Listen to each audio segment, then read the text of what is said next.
Jelang HUT ke-103, 90 pegawai Damkar Ambon turun bersih-bersih jalan. Pemadam kebakaran Damkar bakal merayakan HUT ke-103 pada 1 Maret 2022 mendatang.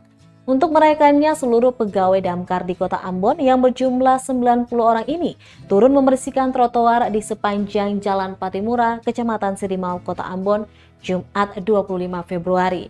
Kepala Dinas Damkar dan Penyelamatan Kota Ambon, Edwin Patikawa, di sela-sela bakti sosial mengatakan pembersihan jalan yang rutin dilaksanakan itu menggunakan 2 mobil pemadam serta 2 mobil tangki air.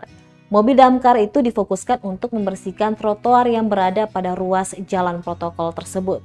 Meskipun hanya menjelang ulang tahun, Patikawa berharap yang dilakukan damkar dapat membuat masyarakat semakin nyaman berjalan di atas trotoar. Selanjutnya, perayaan HUT Damkar nantinya akan dilaksanakan secara virtual di Jakarta, mengingat saat ini penyebaran COVID-19 di seluruh Indonesia masih tinggi.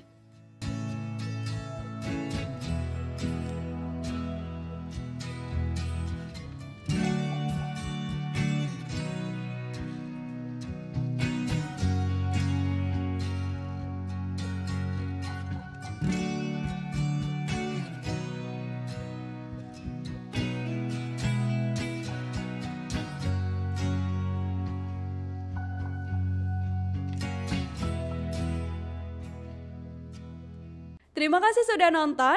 Jangan lupa like, subscribe, dan share ya.